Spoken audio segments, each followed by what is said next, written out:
The first crack of his hand against her face echoed across Pine Creek's silent street like a gunshot. Sarah Bennett stumbled backward, her blonde hair falling across her bleeding lip as she grasped the porch railing to keep from falling. Behind curtained windows, shadows moved.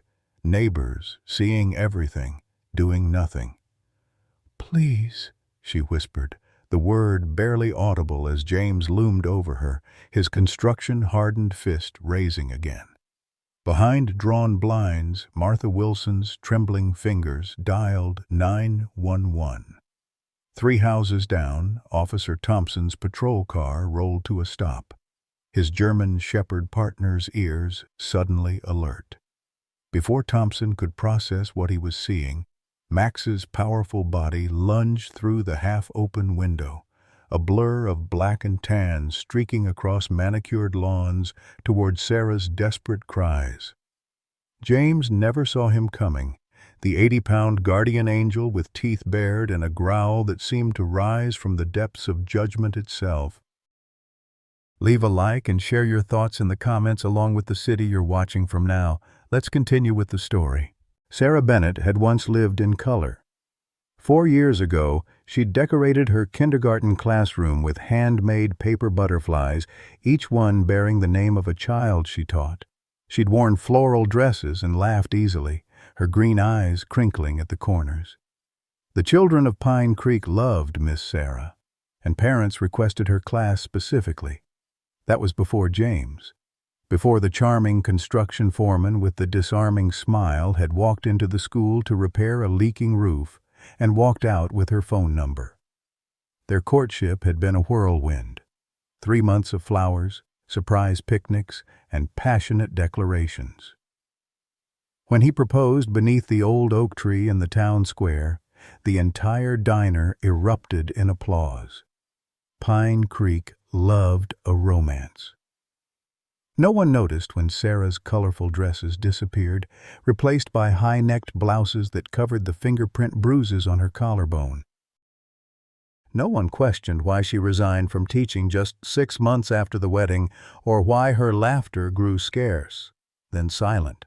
In a town of 3,000 souls, not one seemed to recognize that Sarah Bennett was vanishing before their eyes. James Bennett was respected in Pine Creek. He coached Little League, attended First Baptist every Sunday, and helped rebuild the Jensen family's porch after the storm last fall. Salt of the earth, they called him. Got himself a pretty wife, too. If James's smile never quite reached his eyes, no one mentioned it. Martha Wilson, 72 and arthritic, lived directly across from the Bennett home.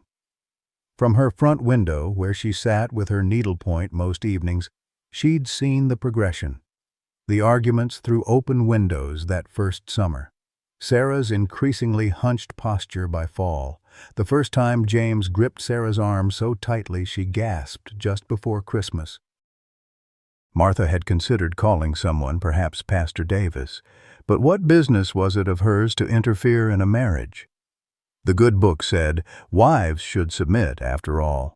Officer William Thompson, Bill to his friends, had been with Pine Creek's small police department for 23 years. Since losing his wife to cancer 3 years back, he'd found most of his comfort in routine patrols and the company of Max, his German Shepherd partner. The dog had come to him as a 2-year-old K-9 Academy graduate, already trained but lacking experience. They'd grown into a seamless team, though Thompson often felt Max possessed a wisdom beyond his training, an uncanny ability to sense emotional undercurrents that Thompson himself missed. Pine Creek was the kind of town where everyone nodded hello at the Piggly Wiggly, but privacy remained sacrosanct. Troubles stayed behind closed doors. Reputations, once established, were rarely questioned.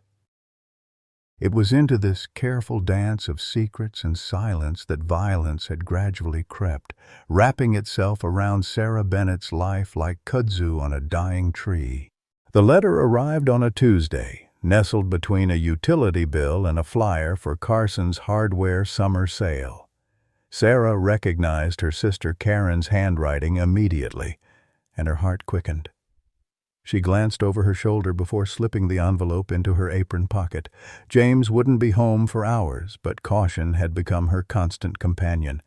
In the bathroom, door locked, the one room James allowed her privacy, Sarah's fingers trembled as she unfolded the cream-colored stationery. "Dearest Sarah," it began, "it's been too long since I've heard your voice. Mom's worried sick and so am I. The guest room here in Raleigh is ready whenever you are. No questions asked. I've enclosed a bus ticket and $300 cash. It's not charity, it's family. Whatever he's told you, you're not alone. Love always, Karen." A small tear slipped down Sarah's cheek as she ran her fingers over the bus ticket. Freedom, tangible, and dated for next Tuesday. She tucked everything back into the envelope and slid it beneath the loose floorboard under the bathroom sink, her secret hiding place for 3 years. Sarah spent the afternoon preparing James's favorite dinner: pot roast with carrots and potatoes, yeast rolls from scratch, and apple pie for dessert. Her mind raced with possibilities as she worked. One week, she could pack a small bag, hide it at Martha Wilson's perhaps. Though the elderly woman had never exactly offered friendship, she'd need her birth certificate, locked in James's desk. The logistics overwhelmed her, but the ticket burned in her mind like a beacon. At 5:48 p.m., James's truck rumbled into the driveway, 12 minutes earlier than usual. Sarah wiped her hands on her apron, checking her reflection in the microwave door. She pinched her cheeks for color and practiced a smile that wouldn't reveal her racing heart. The door slammed with such force that the dish towels fluttered on their hooks. Sarah's smile faltered as James appeared in the kitchen doorway, his face contorted with a rage she recognized too well. In his hand was Karen's envelope, torn open. "Planning a little trip, Sarah?" His voice was soft, which frightened her more than yelling. When James shouted, he was merely angry. When he spoke softly, he was dangerous. I don't know what you mean," she whispered, though her eyes betrayed her, darting to the envelope in his grip. "Don't lie to me." The softness vanished as he slammed the letter onto the counter. "Your whore sister thinks she can steal my wife. You've been talking to her behind my back?" Sarah backed against the stove, feeling the heat from the oven against her legs. "She wrote to me, James. I didn't contact her. 3 years I've given you everything." He stepped closer, blocking her exit from the kitchen. "A beautiful home, financial security, my name, and this is how you repay me." "By plotting to abandon our marriage?" "I wasn't plotting anything." The lie tasted bitter. "I was going to show you the letter tonight."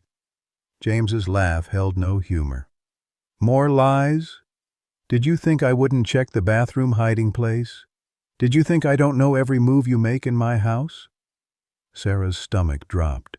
He knew about her hiding place. Had he always known? "Dinner's ready," she said quietly, desperate to redirect his attention. "Your favorite pot roast." "I'm not hungry." James stepped forward, snatching her wrist. His fingers dug into the delicate bones. "What I want is honesty. Were you going to leave me next Tuesday?" The question hung between them, a trap with no safe answer. Truth meant violence. Lies meant violence later, when he inevitably discovered them. Sarah chose silence, lowering her eyes. The first blow caught her by surprise, an open palm across her cheek that snapped her head sideways. The pain bloomed hot and immediate. Her vision blurred. "Answer me." His grip tightened, twisting her arm at an unnatural angle. "You're hurting me," she gasped. "I'm hurting you?" His voice rose. "You betray me, and I'm hurting you?" James yanked her away from the stove, dragging her through the dining room where the table was carefully set with their wedding china. With a sweep of his arm, he sent the dishes crashing to the floor. Sarah flinched at each shattering plate. each destructive movement erasing hours of her careful preparation. "Please, James," she begged, "the neighbors—" "Let them hear!" he roared. "Let them all know what a faithless wife I have." He pulled her into the living room where framed photos chronicled their life together, carefully curated images of a happy couple. With deliberate malice, he began smashing each frame, holding Sarah's arm so she was forced to watch. "This marriage is a lie," he snarled. "These happy pictures? Lies." "Tell me, Sarah, was any of it real, or were you always planning to abandon me?"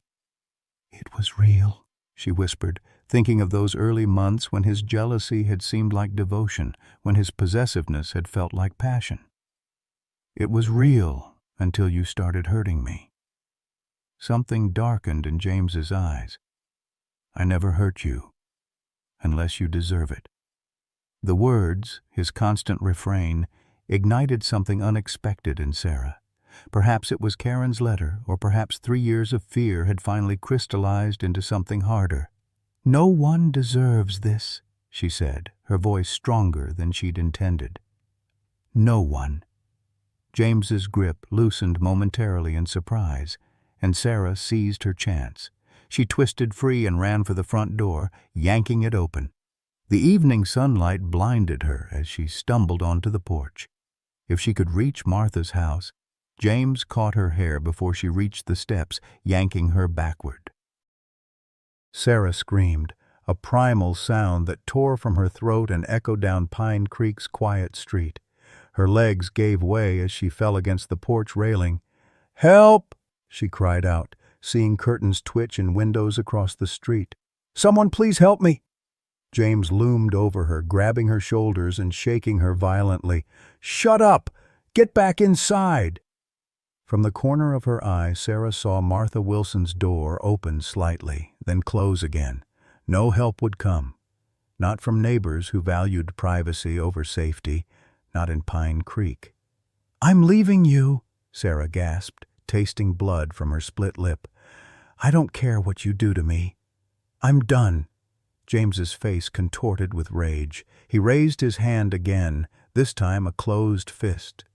Sarah closed her eyes, bracing for an impact that might finally send her into darkness.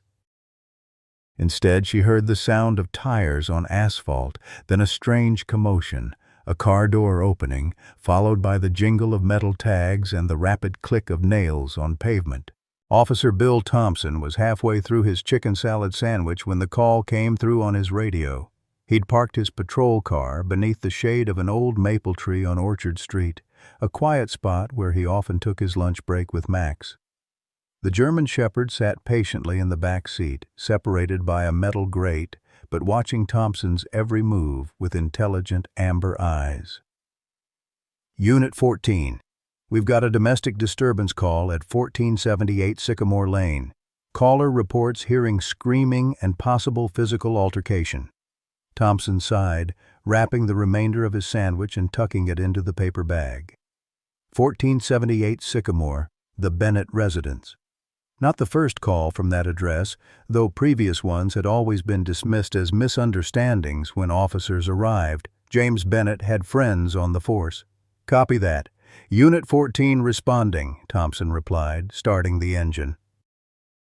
In the back seat, Max sat up straighter, sensing the shift from break time to work. As Thompson turned onto Sycamore Lane, a strange tension filled the patrol car. Max began whining softly, moving restlessly in the confined space. Thompson glanced in the rearview mirror at his partner. "Settle down, boy. We'll be there in a minute." But Max didn't settle.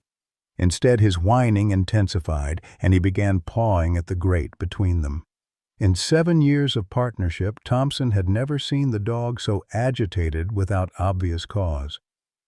"Max, what's gotten into—" The sound of a woman's scream cut through the quiet neighborhood, high and desperate. Thompson was still 2 houses away from the Bennett place, just close enough to see a confrontation on the front porch. Before he could fully process the scene, Max let out a bark that wasn't part of any training protocol, a sound of pure urgency. Thompson had barely slowed the patrol car when Max somehow squeezed through the partially opened rear window, a feat the officer would have sworn was physically impossible for an 85-pound dog.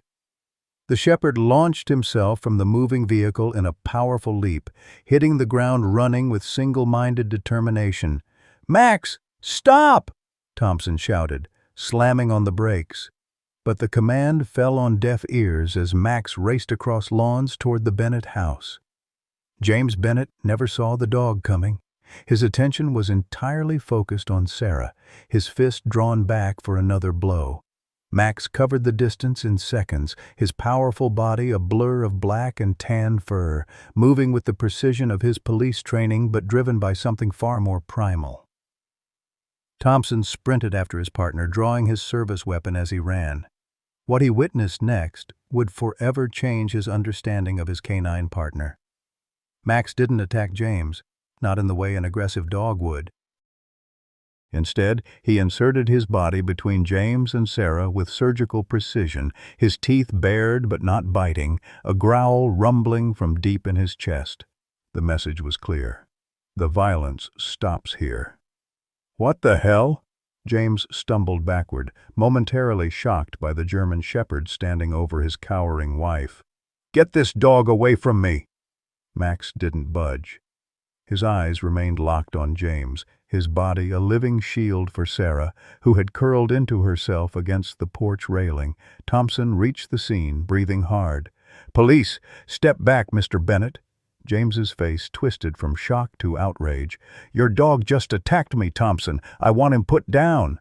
"Max didn't touch you," Thompson replied evenly, keeping his gun lowered but ready.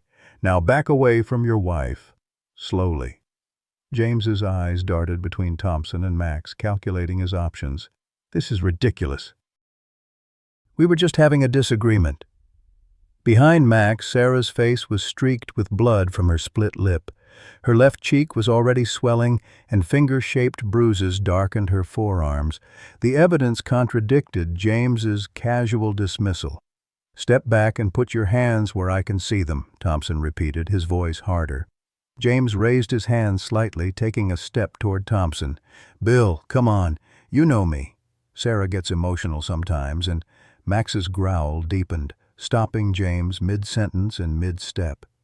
"Your dog is out of control," James said, a note of fear finally entering his voice. "My dog," Thompson replied, "is doing exactly what he's supposed to do. He's protecting someone in danger." Thompson moved closer, positioning himself beside Max. The dog remained focused on James, not once looking at Thompson for guidance, a deviation from his training that Thompson would contemplate many times in the days to come.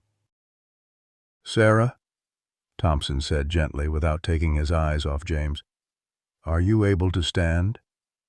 Sarah looked up, her green eyes wide with terror, not just of her husband, but of the dog standing between them and the male authority figure now controlling the situation. For 3 years, men had meant pain. I think so," she whispered. To everyone's surprise, Max slowly turned his head toward Sarah, his demeanor transforming completely. The aggressive stance melted away, replaced by the gentle attentiveness of a therapy dog. He lowered his head slightly, maintaining his protective position but softening his expression. Sarah stared at the dog, a flicker of something, perhaps recognition of an ally, crossing her battered face. By now, neighbors had emerged from their homes, watching the scene unfold from safe distances. Martha Wilson stood on her front porch, arms crossed tightly across her chest, her face a mask of shame and relief. Others gathered in small clusters, murmuring among themselves. "This is private business," James called out to the onlookers, attempting to regain control of the narrative. "Just a misunderstanding, folks."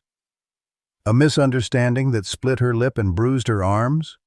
Thompson challenged. He reached for his handcuffs. "Mr. Bennett, turn around and place your hands behind your back. You're under arrest for domestic assault."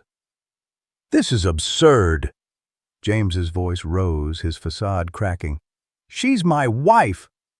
"Not your property," Thompson countered, stepping forward. In that moment, James made a fatal error in judgment.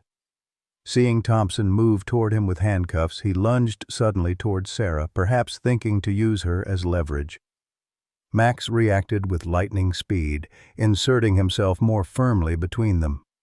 This time, when James didn't stop, Max's training engaged fully. He caught James's arm in his jaws, not biting down with full force, but holding firmly enough to stop the advance. James howled, more from surprise than pain. "He's attacking me!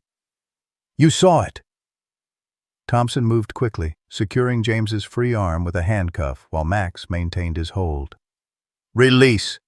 Thompson commanded, and Max immediately let go, backing up to stand beside Sarah, who had pressed herself against the porch column. With practiced efficiency, Thompson secured the second handcuff and recited the Miranda rights to a now cursing James Bennett. As he did so, he noticed Max had positioned himself directly beside Sarah, close enough for her to touch but not crowding her.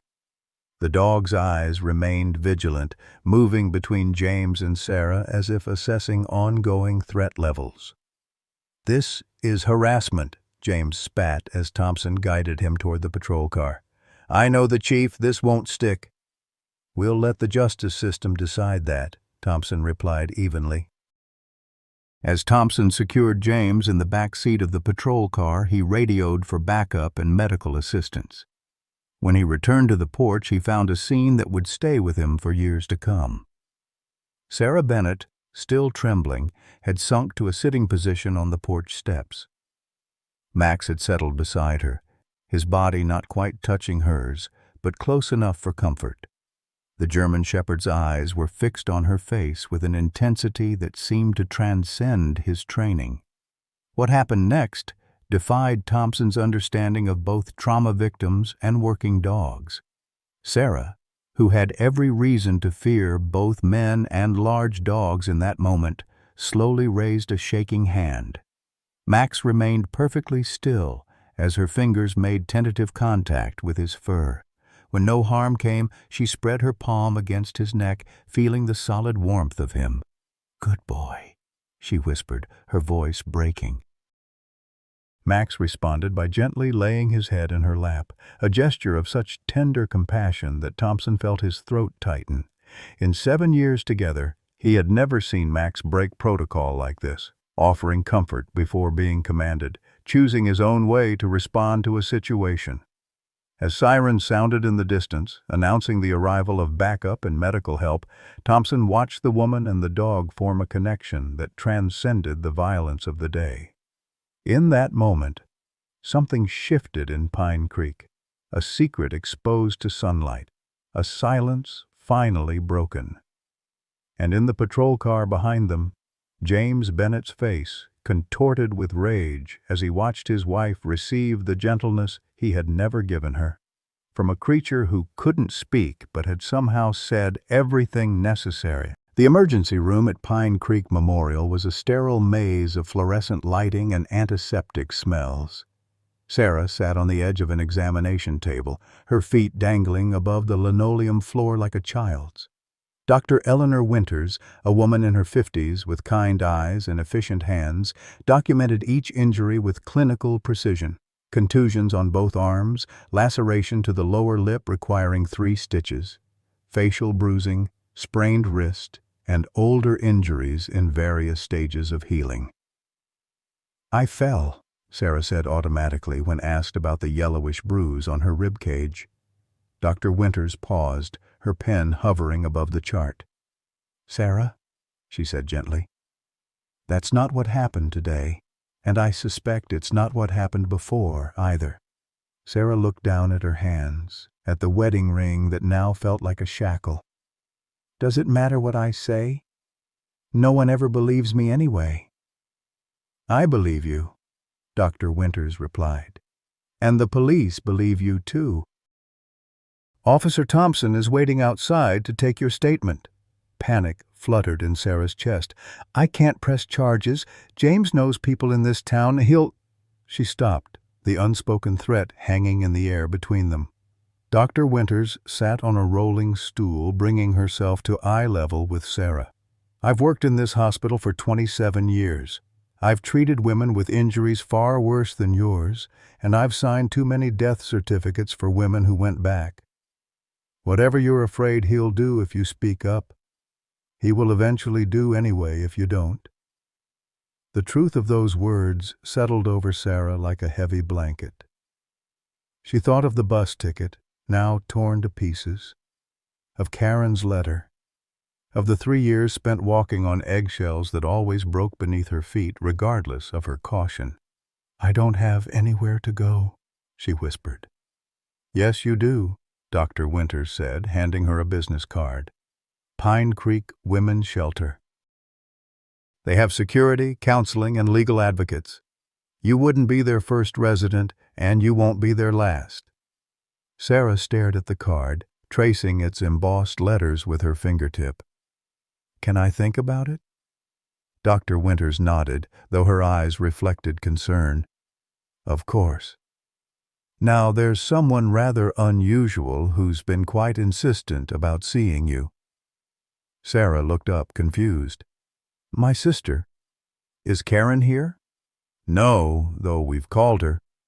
She's driving up from Raleigh." Dr. Winters smiled slightly. "I'm referring to a 4-legged visitor. Officer Thompson's partner has been whining outside the hospital for the past hour. Apparently, he refused to leave in the patrol car without checking on you first." Something warm fluttered in Sarah's chest, the first pleasant feeling she'd experienced all day. "Max? He's here? Hospital policy doesn't allow animals, but—" Dr. Winters glanced toward the door. "Given the circumstances, I've authorized a brief visit in the hospital garden, if you're comfortable with that." For the first time that day, Sarah felt herself wanting something, making a choice that wasn't driven by fear. "Yes," she said. "I'd like to see him." The hospital garden was a small courtyard with wooden benches and raised beds of hardy perennials. Sarah sat with her bandaged wrist resting in her lap, breathing in the scent of late summer roses. Officer Thompson stood a respectful distance away, giving her space while maintaining visual contact, a courtesy that felt foreign after years of James's constant surveillance. Max sat at attention beside Thompson, his eyes fixed on Sarah with that same intense focus she'd noticed on her porch. When Thompson nodded his permission, the German shepherd approached her slowly, stopping a few feet away as if asking permission himself. "It's okay," Sarah said softly. "You can come closer." Max padded forward, his movements deliberate and gentle. He sat beside the bench, resting his head lightly on the edge near her hand, but not touching her without invitation. "He's not usually like this with strangers," Thompson remarked, keeping his distance. "Max is friendly, but he's a working dog. This level of attentiveness is unusual." Sarah tentatively placed her hand on Max's head, feeling the soft fur between his ears. The dog closed his amber eyes briefly, a small sigh escaping him. "He knew," Sarah said quietly. "Before you did. He knew something was wrong." Thompson nodded, his weathered face thoughtful. "Dogs sense things we don't. Fear has a smell, so does violence." He hesitated, then added, "This wasn't the first call to your address, Sarah. But officers who responded before, they let James talk them around. I'm sorry for that." Sarah continued stroking Max's head, finding comfort in the simple, honest interaction. "It's not your fault. James is very convincing. Everyone thinks he's wonderful." Her voice caught. "Sometimes even I believed him when he said I deserved it." Thompson's jaw tightened, but his voice remained gentle.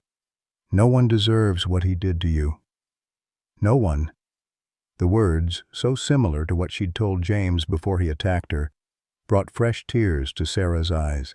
Max sensed the shift in her emotions immediately. He stood up, moving closer until his body leaned lightly against her legs, offering silent support. "What happens now?" Sarah asked, wiping her eyes with her unbandaged hand. "That depends partly on you," Thompson replied honestly. "James is in custody, but he'll have a bail hearing tomorrow. The district attorney wants to press charges regardless of whether you choose to testify, given the physical evidence and multiple witnesses." "Witnesses who never did anything before," Sarah said, a note of bitterness creeping into her voice. "People don't like to get involved," Thompson acknowledged. "It's the worst part of this job, seeing how many folks look the other way." He paused. "But Martha Wilson didn't look away this time. She called us, and she's given a detailed statement about previous incidents she witnessed." Sarah looked up in surprise. Martha, who spent her days watching the neighborhood from behind lace curtains, who nodded politely but never quite made eye contact at the mailbox. Martha had been the one to finally call for help. "I didn't know," she murmured. "The DA will need your statement, too, when you're ready," Thompson continued. "In the meantime, we need to discuss your safety.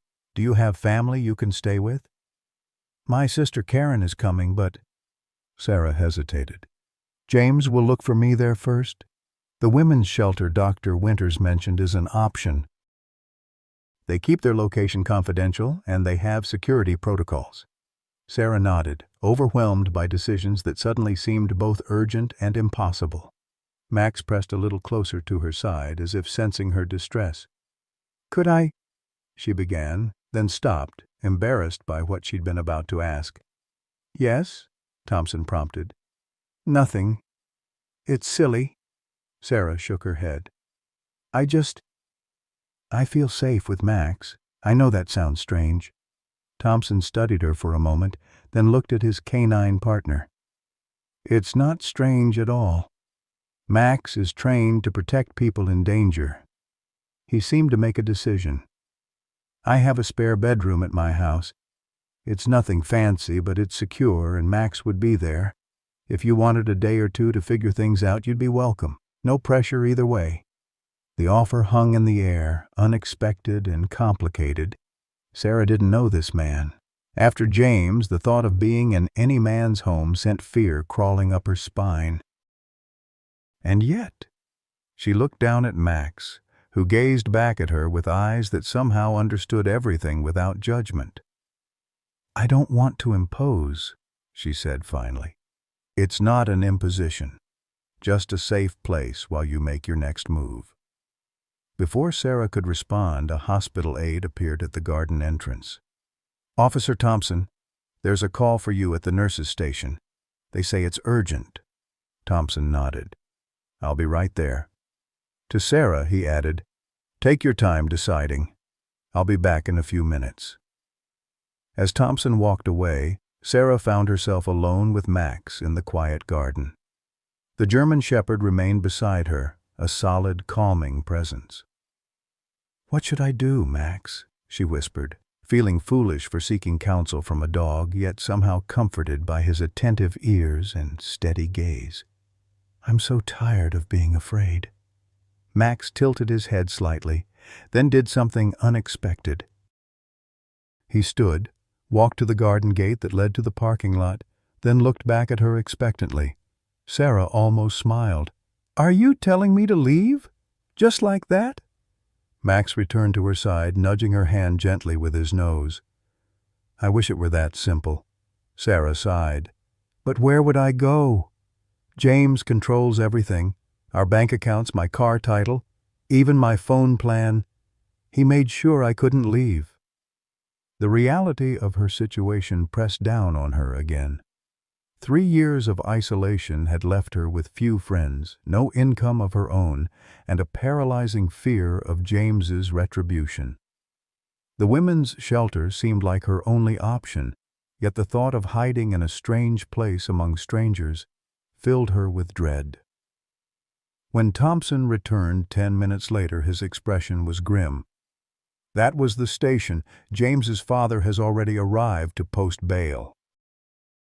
The hearing is scheduled for 9 a.m. tomorrow, and given the local judge's friendship with the Bennett family—" He didn't need to finish the sentence. Sarah felt the blood drain from her face. "He'll be out tomorrow." Possibly, Thompson acknowledged. There will be a restraining order in place, but that's just a piece of paper, Sarah finished.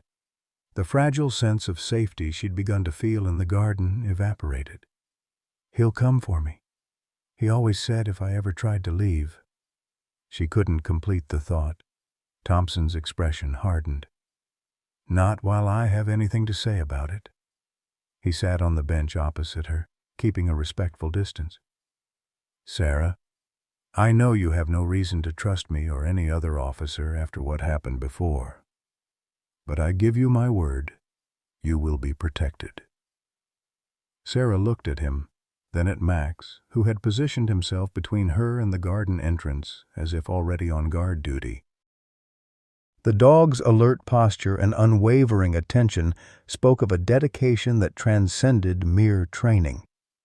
Okay, she said finally. I'll come to your house, just until Karen arrives tomorrow. Thompson nodded, relief evident in his face. Good. We'll need to stop by your house first if you're up to it, get some clothes, medications, anything important.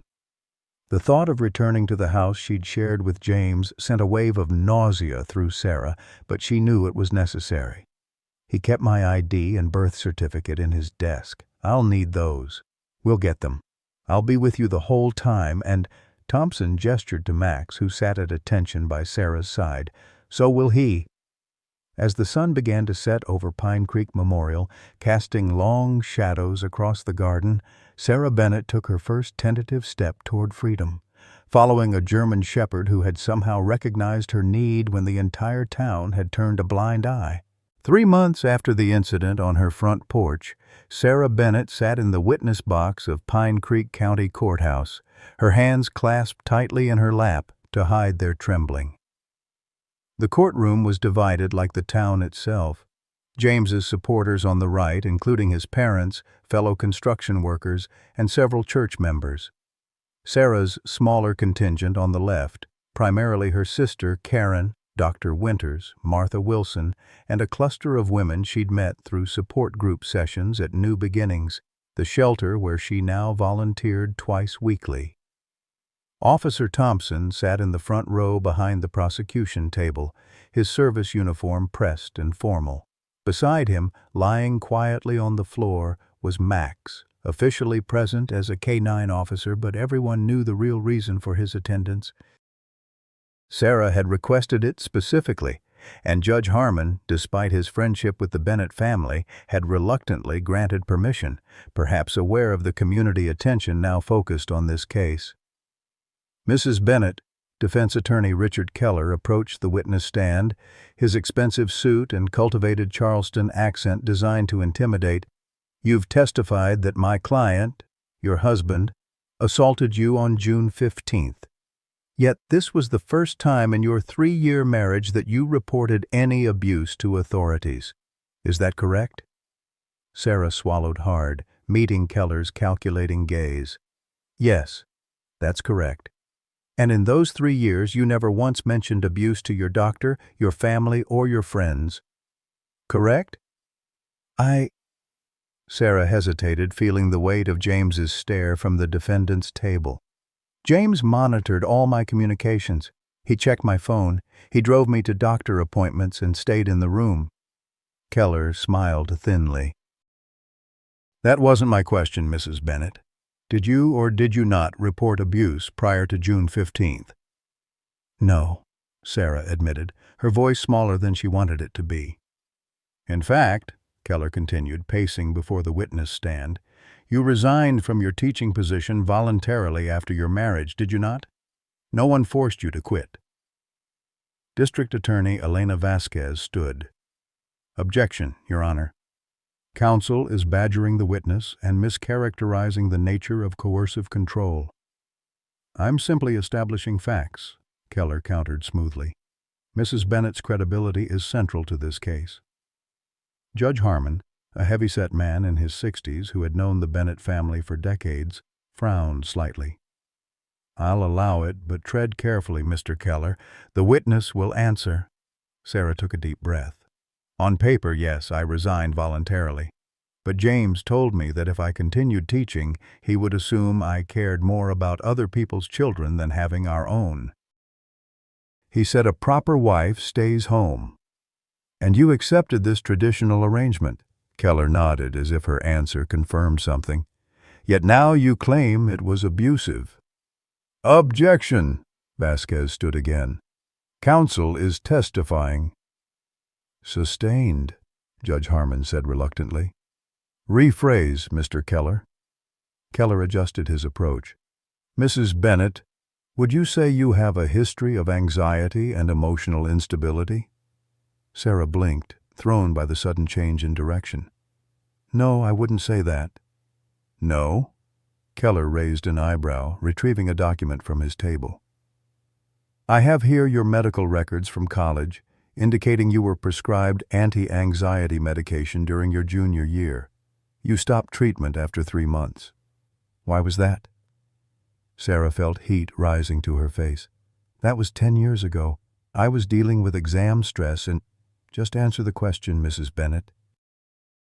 Why did you stop treatment? Because I felt better, Sarah said, though it wasn't entirely true. She'd stopped because she couldn't afford the medication after her father lost his job. Or perhaps because you didn't like being told you needed help, Keller suggested. Perhaps you have a pattern of emotional volatility followed by rejection of support? Objection! Vasquez was on her feet again. Counsel is drawing conclusions not supported by evidence and attempting to psychoanalyze the witness without qualification. Sustained, Judge Harmon ruled. The jury will disregard counsel's characterization. But Sarah could see from several jurors' expressions that the damage had been done. Keller had planted a seed of doubt about her stability, her credibility. She fought against the familiar sensation of shrinking herself, of making herself small as she'd learned to do with James. From the corner of her eye, she caught a movement. Max had sat up, his amber eyes fixed intently on her face as if he sensed her distress from across the room. The simple, silent connection steadied her somehow. Mrs. Bennett, Keller continued, isn't it true that you and my client had an argument on June 15th because he discovered you were planning to leave him without discussion, that you had hidden a bus ticket and cash sent by your sister? Yes, but... And isn't it true that when confronted with this deception you became emotionally volatile? Sarah gripped the edge of the witness stand. I was afraid. James had threatened me before when I mentioned visiting my family. I knew if I told him about the bus ticket, he would... Please just answer the question, Mrs. Bennett, Keller interrupted. Did you or did you not become emotional during this conversation? I was afraid for my life, Sarah said, her voice strengthening. That's not the same as being emotional. A soft murmur ran through the courtroom. Sarah caught Thompson's approving nod from the gallery. Keller changed tactics again, moving closer to the witness stand. Mrs. Bennett, you've claimed my client controlled your finances, your communication, your very movements. Yet neighbors have reported seeing you shopping alone, attending church, even gardening in your front yard. You had a cell phone. You had opportunities to seek help if you were truly in danger. Why didn't you? The question, the one Sarah had asked herself countless times during sleepless nights, hung in the air. She looked past Keller to where James sat, his expression a practiced mask of concern and confusion. The perfect injured husband, wrongfully accused, because he convinced me that no one would believe me, she said finally, her voice clear despite the tightness in her throat. And looking around this courtroom today, seeing how many people still support him despite the evidence, despite the witnesses, maybe he was right. Keller's expression hardened. That's not an answer, Mrs. Bennett. Actually, Sarah continued, finding strength she didn't know she possessed, it is.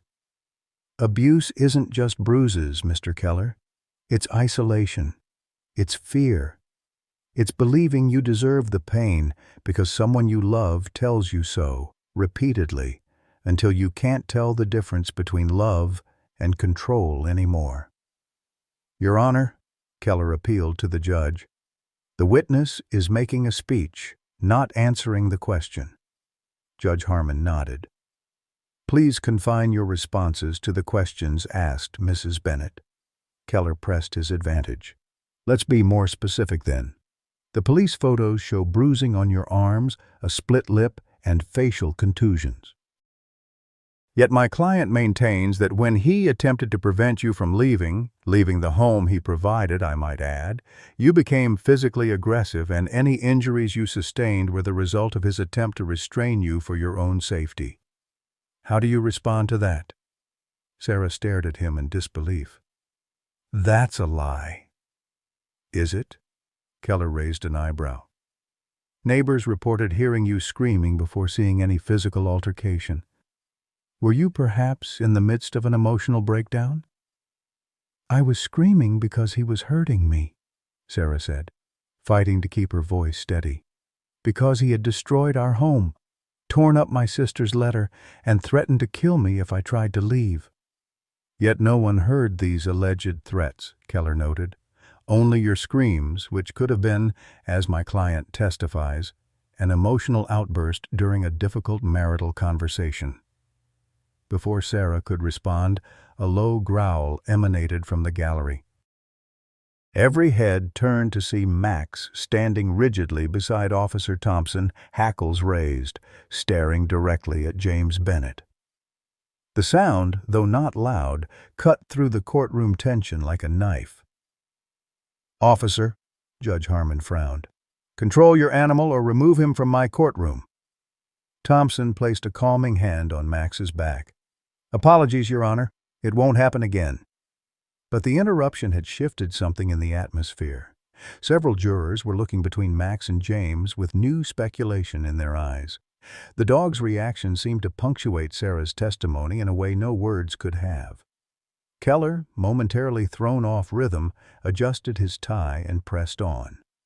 Mrs. Bennett, the fact remains that until Officer Thompson and his dog arrived, this was a private dispute between husband and wife. No one was seriously injured. No weapons were involved. Don't you think the charges of felony assault are excessive for what was essentially a marital disagreement that got out of hand? Sarah met his gaze steadily. Mr. Keller, my husband strangled me unconscious last Christmas because I called my mother without permission. He broke my rib in February because dinner was cold.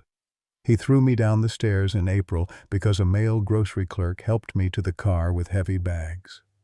None of those incidents is included in these charges because I was too terrified to report them. So no, I don't think the charges are excessive. If anything, they don't go far enough. A heavy silence fell over the courtroom. Even Keller seemed momentarily at a loss for words. No further questions, he finally said, returning to his seat. District Attorney Vasquez stood for redirect examination, her approach gentle but focused. Mrs. Bennett, could you explain to the jury why you finally sought help on June 15th when you hadn't before? Sarah took a deep breath. My sister's letter reminded me that I had options. For the first time in years, I allowed myself to imagine leaving. When James discovered the letter and became violent, something in me broke open. I realized that if I didn't get help, eventually he would kill me. It wasn't a matter of if, but when. And what happened when you called for help? No one came, Sarah said simply. I screamed, and neighbors watched from their windows. But no one came, except Max. She glanced at the German shepherd, who had settled back down but maintained his vigilant posture. He heard me when no one else would listen. Thank you, Mrs. Bennett. Vasquez turned toward the jury. No further questions, Your Honor. As Sarah stepped down from the witness stand, her legs unsteady, she felt multiple sets of eyes following her. James's cold stare, the jurors' mixed expressions, and the steady, supportive gaze of Officer Thompson. But it was Max's unwavering attention that somehow mattered most in that moment. The dog, who had broken protocol in training to protect her, who had somehow recognized a truth that humans had willfully ignored. Back at her seat beside Vasquez, Sarah tried to calm her racing heart as Judge Harmon called for a 15-minute recess. The courtroom began to empty, people filing out for coffee and restroom breaks. James was led back to a holding room by the bailiff. "You did well," Vasquez whispered. "Very well.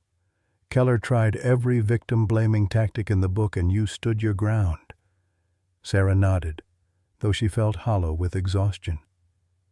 "What happens now?" "Now we hear from Officer Thompson. He's our strongest witness besides you, a respected veteran officer with no personal connection to either you or James.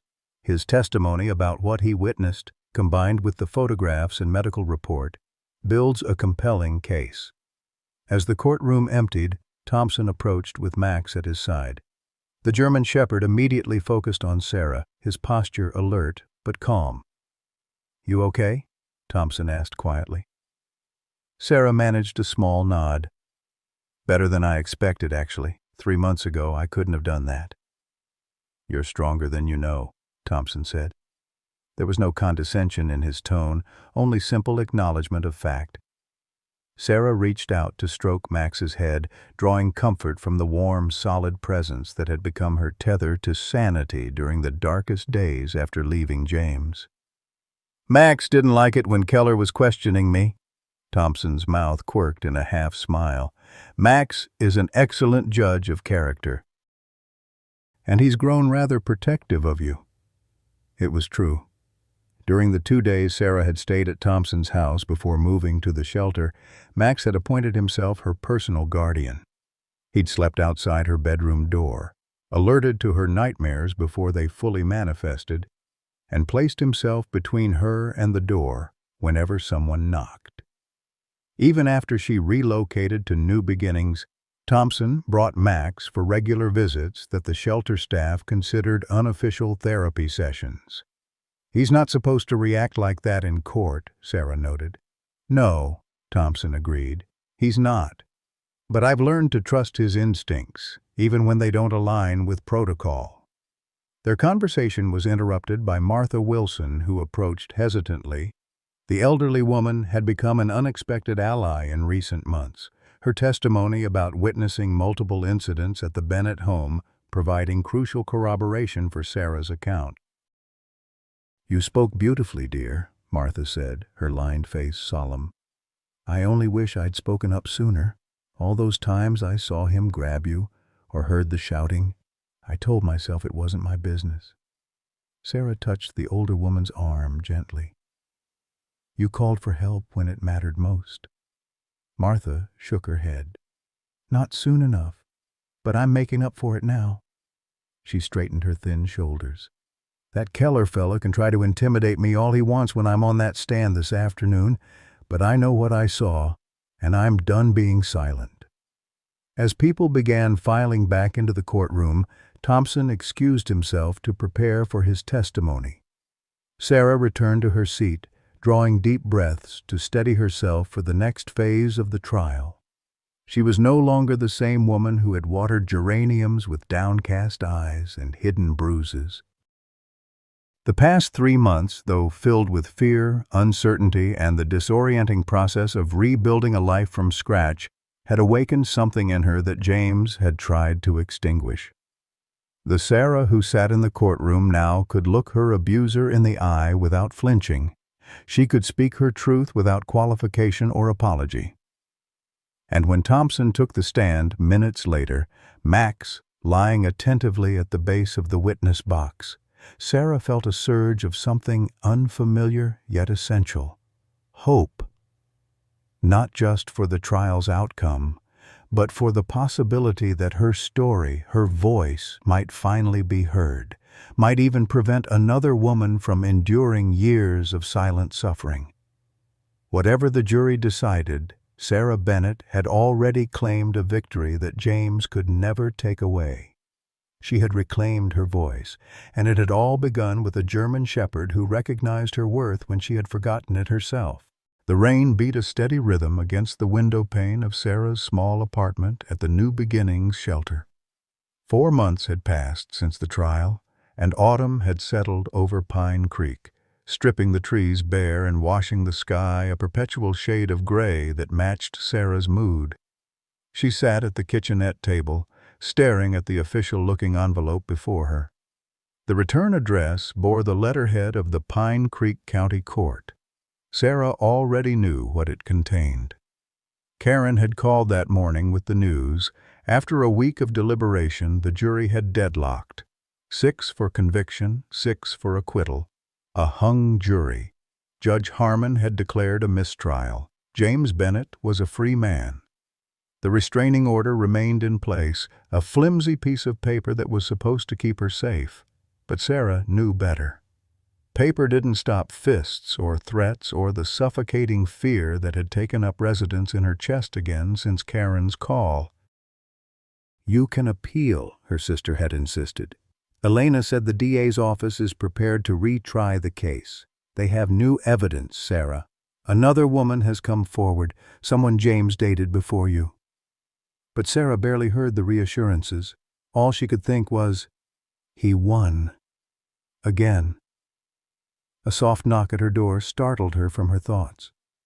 Through the peephole she saw Meredith Campbell, the shelter director, a formidable woman in her 60s with silver hair and the steady gaze of someone who had seen too much human suffering to be easily shocked.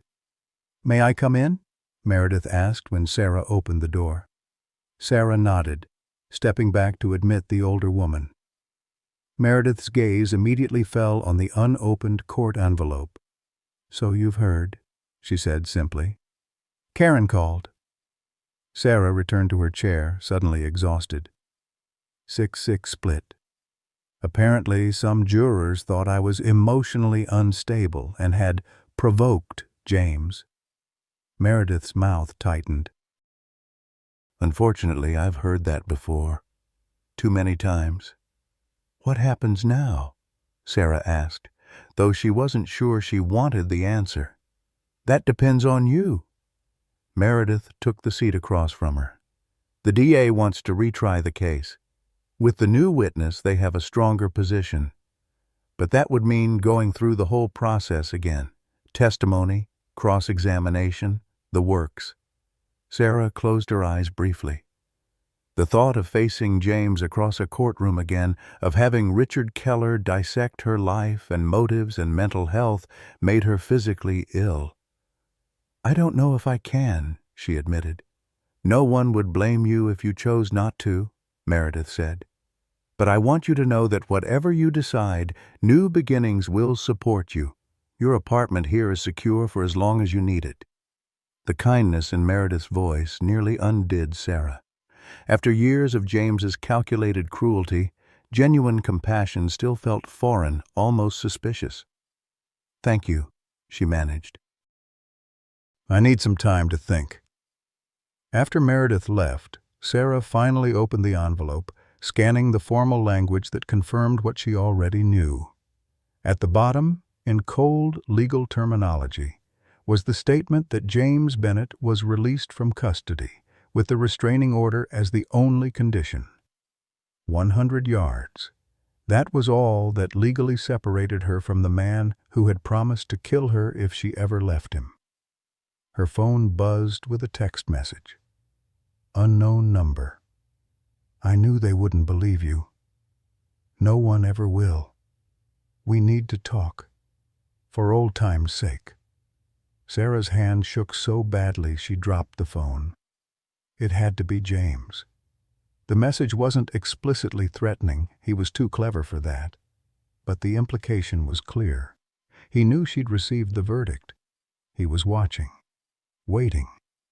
She should report the text to Officer Thompson, to her caseworker, to anyone who could document this violation of the restraining order. Instead, she found herself paralyzed, staring at the message until her screen went dark. That night, Sarah didn't sleep. Every creak of the old shelter building, every gust of wind against the windows became James coming for her. By dawn, she had made a decision born of exhaustion and fear. She would drop the charges. Leave Pine Creek. Start over somewhere James couldn't find her. The shelter's communal kitchen was empty when she entered at 6 a.m. Sarah made coffee with mechanical movements, her mind already mapping out what she would need. A new ID, perhaps. Certainly a new phone. She'd need to tell Karen not to give her new address to anyone, not even their parents, just in case James tried to manipulate information from them. "You're up early?" came a voice from the doorway. Sarah turned to find Lisa Reeves, another shelter resident who had fled an abusive partner 3 weeks earlier. In her arms was her 18-month-old daughter, Emma, still drowsy with sleep. "Couldn't sleep," Sarah admitted, pouring a second mug of coffee for Lisa. "The verdict?" Lisa asked, settling Emma into a high chair with Cheerios. Sarah nodded. "Hung jury? James is out?"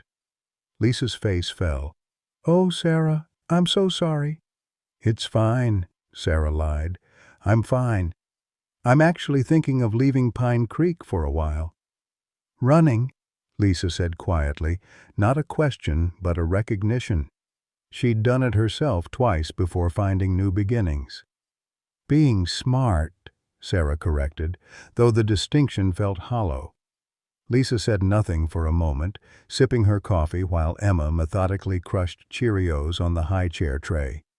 "When Jason found us the second time," she finally said, "I thought it was because I hadn't run far enough. Turns out it was because I'd run exactly where he expected me to go." The observation hung between them, uncomfortably accurate. Where would Sarah go that James wouldn't anticipate? He knew her family was in Raleigh.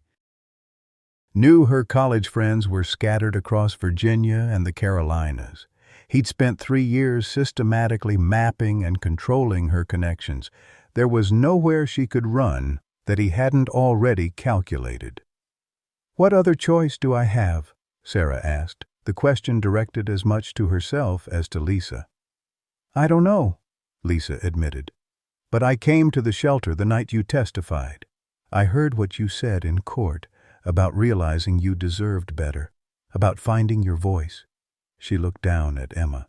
"You gave me courage to leave Jason, to imagine a life where Emma doesn't grow up thinking it's normal for Daddy to hurt Mommy." Sarah felt tears prickling behind her eyes. "And look what good it did. James is free. The system failed." "Did it?" Lisa asked. "You're free of him.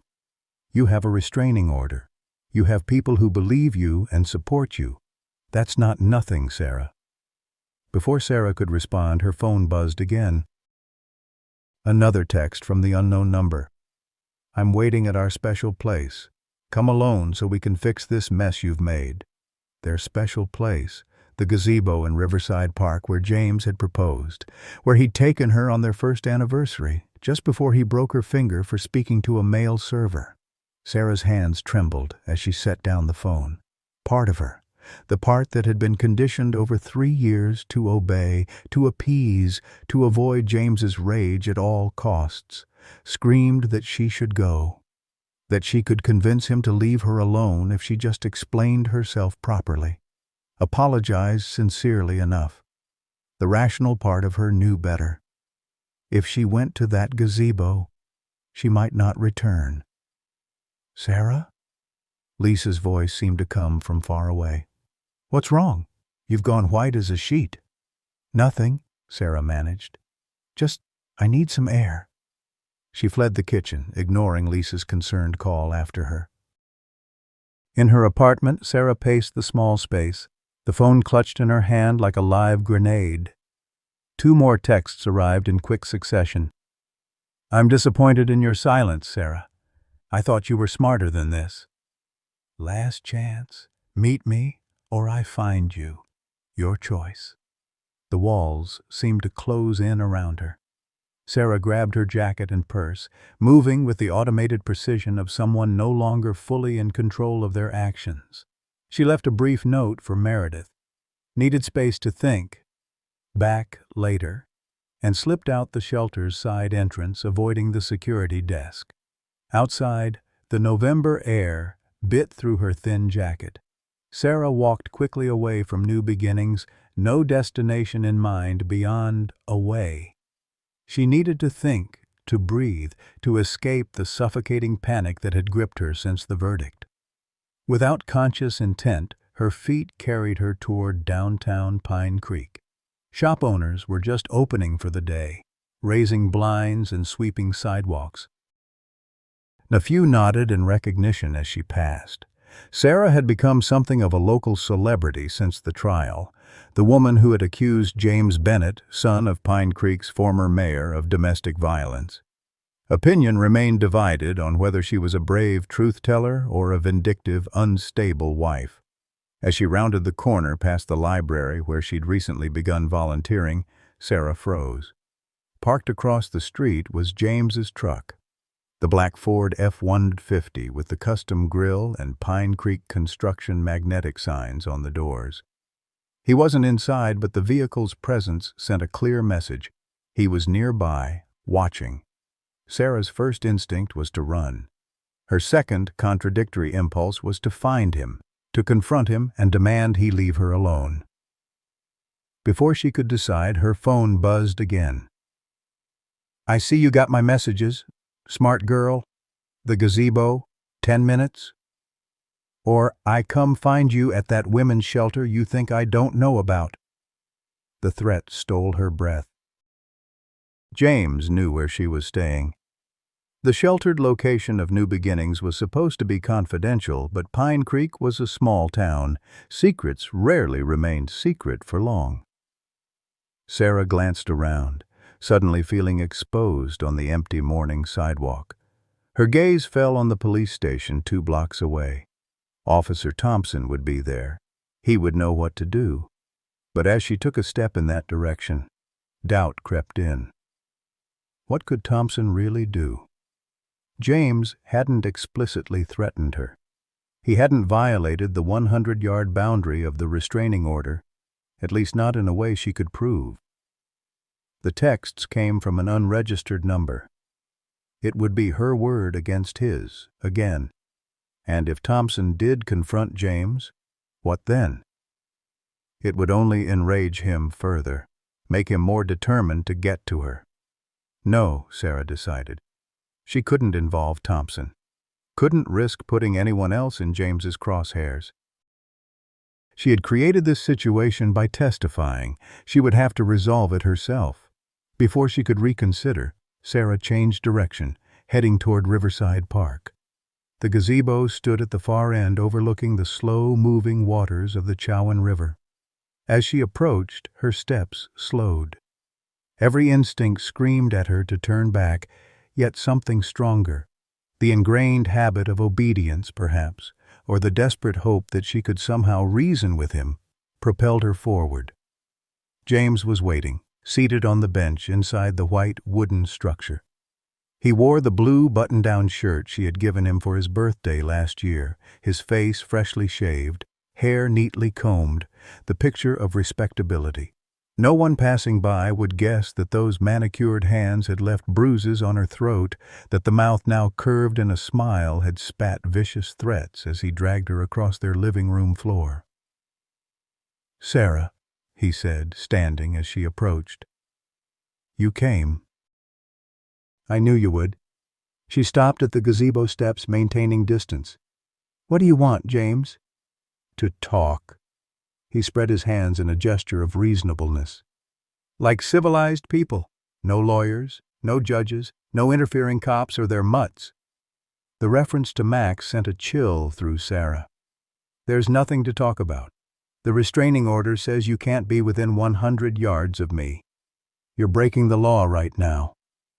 James's smile tightened almost imperceptibly. "Actually, you came to me. I was just enjoying the river view. You approached me. If anyone's violated the order, it's you." The calculated manipulation was so familiar it made Sarah's stomach turn.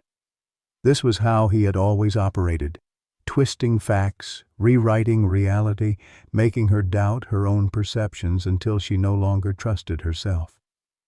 "What do you want?" she repeated, her voice steadier than she felt. "I want my wife back," James said simply. "I want my life back. The one you destroyed with your lies and your drama." "They weren't lies," Sarah said, fighting to maintain eye contact despite the fear clawing at her insides. "You hurt me, James, repeatedly, for years." "I disciplined you when you needed it," he corrected, his tone reasonable, almost gentle. "Every husband has that right. Your problem, Sarah, has always been your refusal to accept proper authority." The familiar rhetoric, scripture twisted to justify control and violence, washed over her. Once it had confused her, made her question whether James's behavior was truly abusive or merely traditional.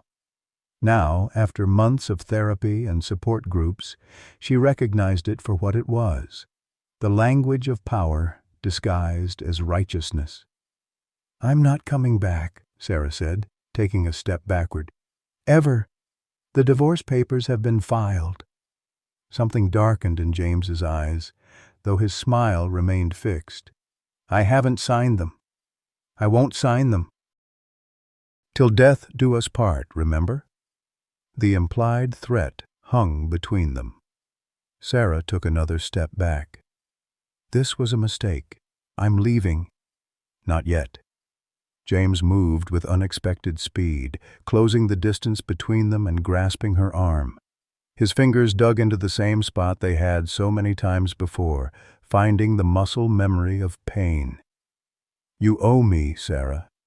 You humiliated me in front of the entire town. Cost me my reputation, my job contracts." "Let go of me," Sarah said, fighting to keep her voice steady. "Someone will see." "No one's here this early," James replied, his grip tightening. "And even if they were, what would they see? A husband talking to his wife, trying to save his marriage from a confused, emotional woman." The familiar narrative, James as the reasonable husband, Sarah as the unstable wife, threatened to engulf her again. For a moment she felt herself slipping back into the old pattern.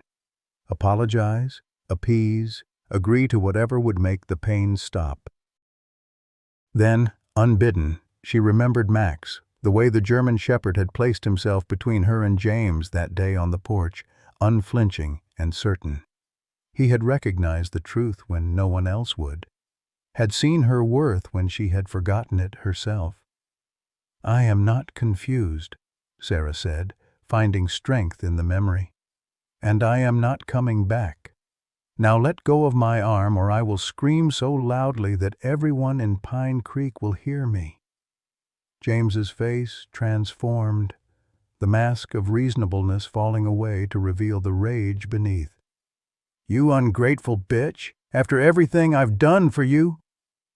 "You've done nothing but hurt me," Sarah cut him off. "And I'm done letting you." His grip tightened painfully. "You think that dog and his handler will save you again? They won't always be around, Sarah. But I will. I'll always find you." The threat, spoken with such cold certainty, sent ice through Sarah's veins, because she knew it was true. James would never stop. The restraining order, the trial, the shelter, none of it would truly protect her from a man determined to punish her for escaping. In that moment of clarity, Sarah made a decision that felt like surrender, but was in fact its opposite. She would leave Pine Creek, not out of fear, but out of self-preservation. She would go somewhere James couldn't follow, not to family or friends he knew about, but to a new place, a fresh start. "Goodbye, James," she said quietly. Before he could respond, Sarah did what she had promised. She screamed. Not a panicked shriek, but a deliberate, piercing call for help that echoed across the empty park. James released her arm in shock, stepping back. "Have you lost your mind?" he hissed. Sarah continued screaming, backing away from him. In the distance, a jogger stopped, looking in their direction. A man walking his dog across the bridge turned. "What the hell are you doing?" James demanded, fury and uncertainty warring in his expression. "What I should have done years ago," Sarah replied. "Making noise." She turned and ran, not looking back to see if James pursued her. She ran past the curious jogger, past the library, past the coffee shop, just opening for the day. She ran until her lungs burned and her legs threatened to give out, the cold air stinging her face, washing away the tears she hadn't realized she was shedding. When she finally stopped, gasping for breath, Sarah found herself at the entrance to Pine Creek Cemetery. The irony wasn't lost on her. She had fled from a man who threatened her life to a place of death, but as her breathing steadied, she realized it wasn't fear that had driven her feet in this direction. It was memory. Thompson had mentioned once that he visited his late wife's grave every Sunday. Today was Sunday, and there, in the distance, she could see a familiar figure standing before a simple headstone, and beside him, the unmistakable silhouette of a German shepherd. Sarah hesitated. And she had sworn not to involve Thompson in her problems with James, not to risk making him a target. But as she stood there shivering in the November chill, she recognized the flaw in her thinking. Isolation had always been James's most effective weapon. He had systematically cut her off from everyone who might have helped her, convinced her that she was alone, that her problems were hers to solve. But she wasn't alone. Not anymore. Taking a deep breath, Sarah walked forward, toward the man and dog who had changed the course of her life 4 months earlier, toward the help she had finally become brave enough to accept. Officer Bill Thompson placed a small bunch of winter jasmine on Catherine's grave, the bright yellow flowers stark against the gray headstone. 7 years a widower, and the ache remained, duller now, but persistent. He came every Sunday, rain or shine, to talk to her about his week, about the town, about the cases that troubled him. Max always accompanied him, the dog's patient presence a comfort during these private moments. "You would have liked Sarah Bennett," Thompson told the silent stone. "She's got your kind of courage. Quiet, but deep." Max, who had been sitting attentively beside Thompson, suddenly turned his head, ears alert. A low whine escaped him, not threatening but interested, concerned. "What is it, boy?" Thompson followed the dog's gaze. Sarah stood 20 yards away, her blonde hair disheveled, face flushed and jacket askew. Even from this distance, Thompson could see she was trembling, though whether from cold or emotion he couldn't tell. Max was on his feet immediately, moving toward Sarah with purposeful strides, Thompson following close behind. "Sarah?" he called. "What's happened?" She looked up, her green eyes wide and haunted. "I made a mistake," she said, voice barely above a whisper. "I saw James." Thompson felt a surge of alarm. "Are you hurt? Did he touch you?" "He grabbed my arm. I got away. I screamed, and he let go." She wrapped her arms around herself. "He knows where the shelter is, Bill. He said he'd find me no matter where I go." Max had reached Sarah now, pressing against her legs in a gesture Thompson had seen many times in the past months. The German shepherd had developed an uncanny sensitivity to Sarah's emotional state, often responding to her distress before it became visibly apparent. "Let's get you somewhere warm," Thompson said, guiding her toward his truck parked at the cemetery entrance. "We need to document this and file a report." "He violated the restraining order." Sarah shook her head. "I went to him. He was at the gazebo in Riverside Park. He texted, and I don't know why I went. It was stupid." "He contacted you first," Thompson pointed out. "That's already a violation. Do you still have the texts?" She nodded, pulling out her phone with shaking hands. As Thompson read through the messages, his jaw tightened. The calculated intimidation, the veiled threats, the psychological manipulation, it was textbook abuser behavior. "This is evidence, Sarah. Good evidence. He's violated the order in multiple ways." "What difference does it make?" she asked bitterly. "The jury couldn't even convict him when I had bruises and witnesses. You think they'll care about some text messages?" Thompson considered her words carefully. She wasn't wrong. Pine Creek's justice system had failed her once already. There was no guarantee it wouldn't happen again. "Get in the truck," he said finally. "Max and I will take you back to new beginnings. Then we're going to have a conversation with some people who need to hear what just happened."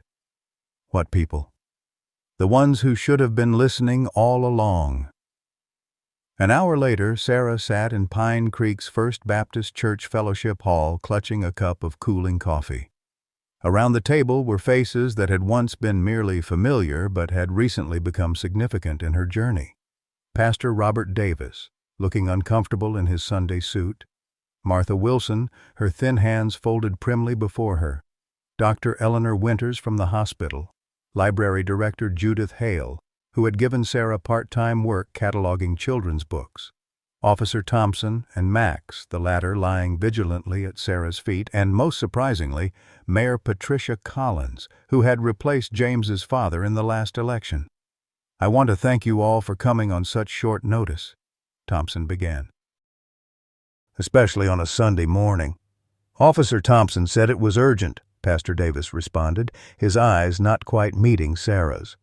"Though I'm not sure what church leadership can do about a legal matter." "This isn't just a legal matter," Thompson replied evenly. "It's a community matter. Sarah's safety has been compromised, and the legal system has already demonstrated its limitations in protecting her." Thompson explained the morning's events.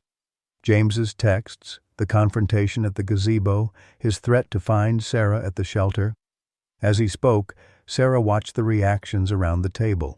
Pastor Davis's discomfort, Dr. Winters' professional concern, Martha's quiet anger, Mayor Collins's calculating assessment. "James Bennett is a member of this church," Pastor Davis said when Thompson finished. "A lifelong member. His family helped build this sanctuary. I understand Mrs.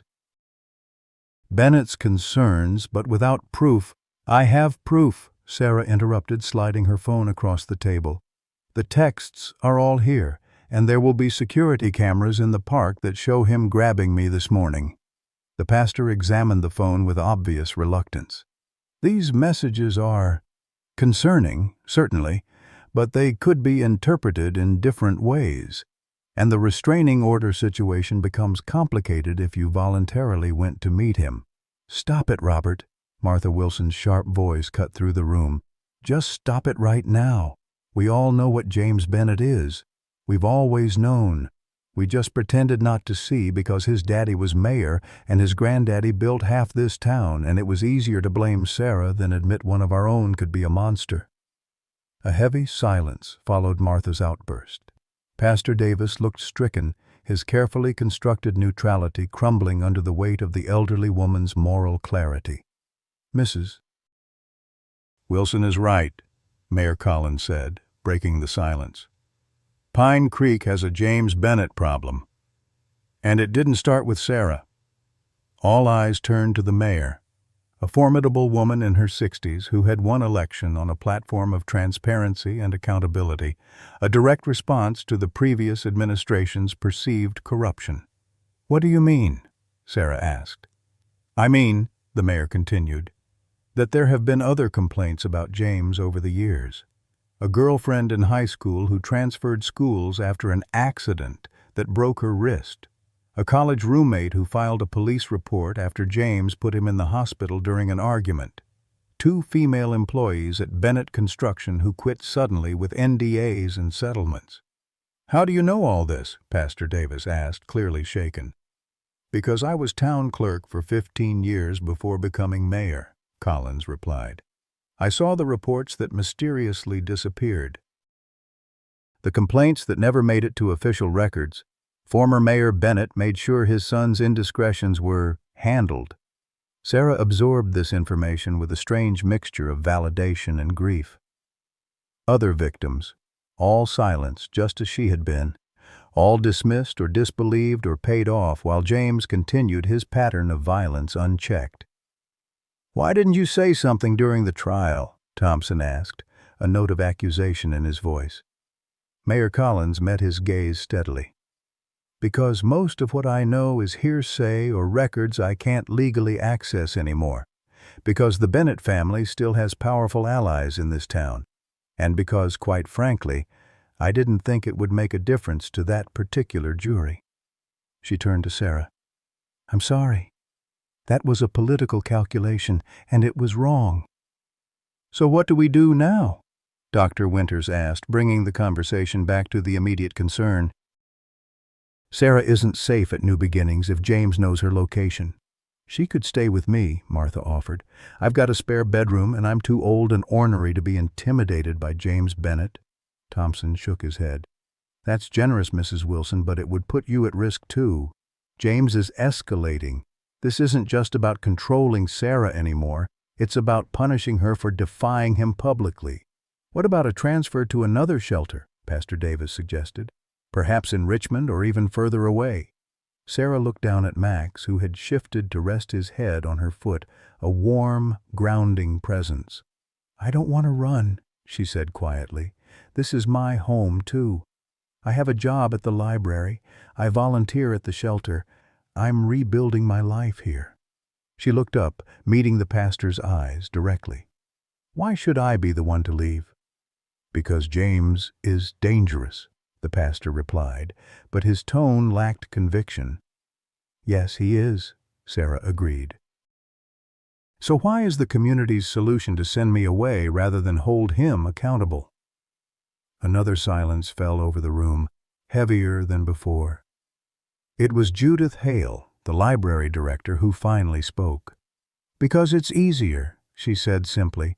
"It's always been easier to expect victims to accommodate abusers than to confront the abusers themselves, especially when those abusers are men with status in the community."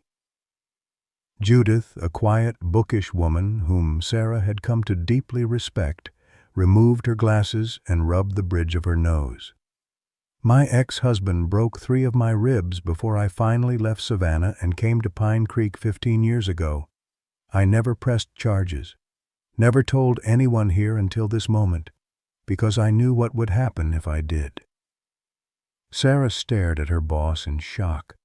Judith had always seemed so self-possessed, so competent and untroubled.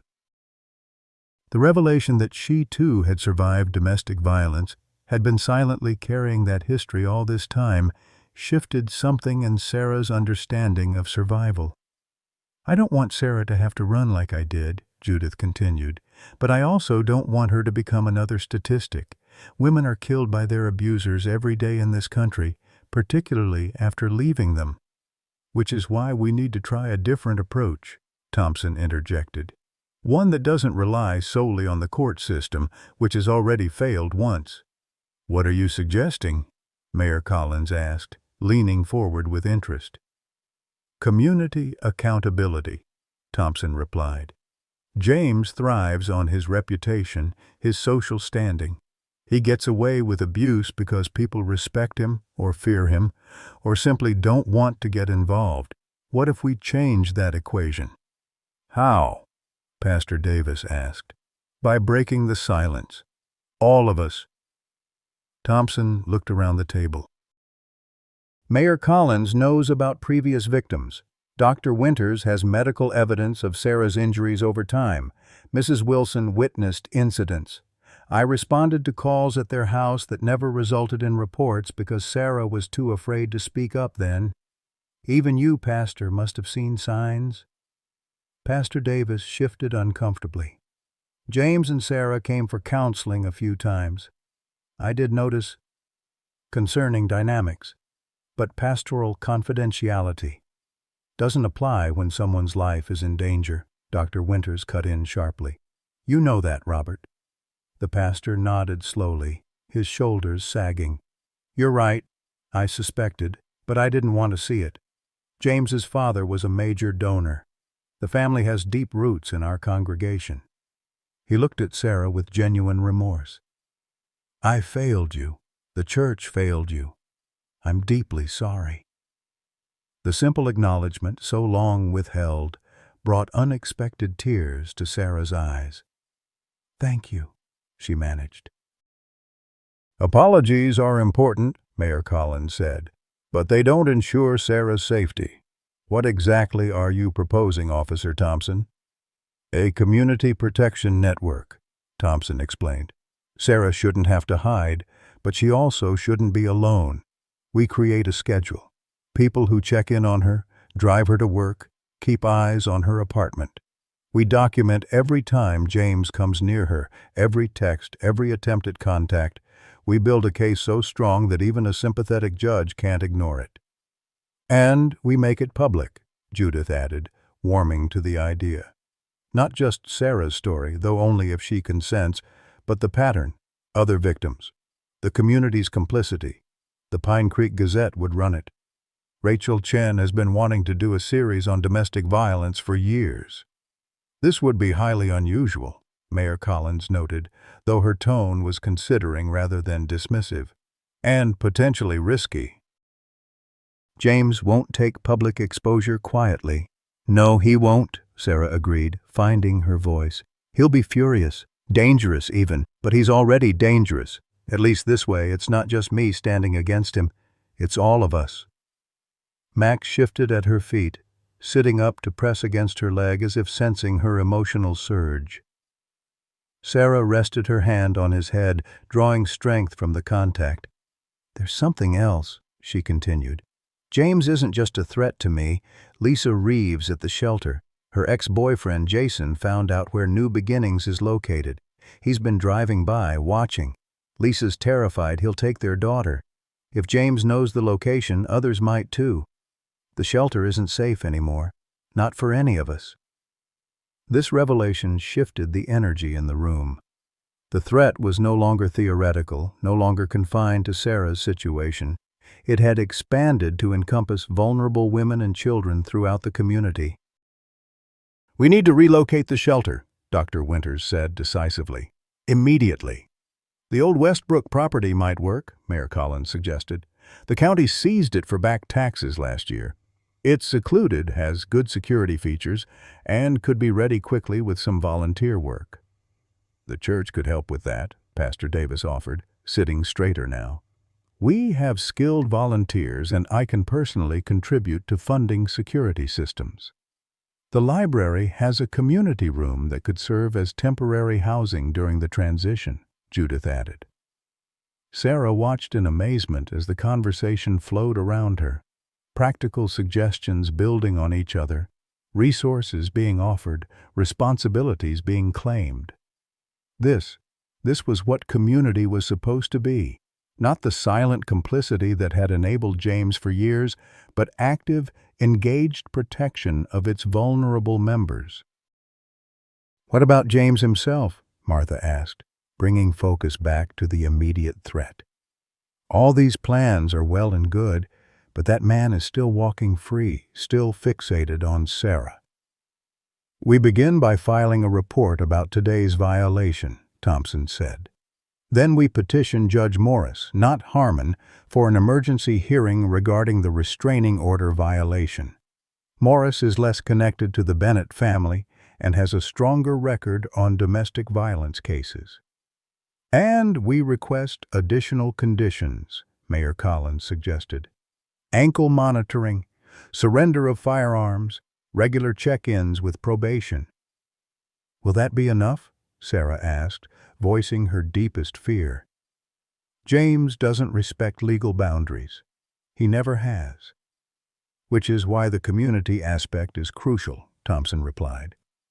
Legal measures create consequences, but social pressure creates containment. James needs to understand that Pine Creek is watching him now, that his actions have witnesses, that Sarah isn't isolated anymore. As the discussion continued, a notification appeared on Sarah's phone, a text from Lisa at the shelter. Where are you? Everyone's worried. James was just here looking for you. Security turned him away, but he made a scene. Sarah's breath caught. She showed the message to Thompson, whose expression darkened. We need to move now, he said, standing. Sarah, I'm taking you to the station to file a report. The rest of you, spread the word.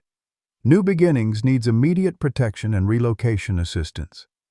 I'll call an emergency session of the town council, Mayor Collins said, already reaching for her phone. Church service starts in 30 minutes, Pastor Davis added. I'll announce the volunteer need directly from the pulpit.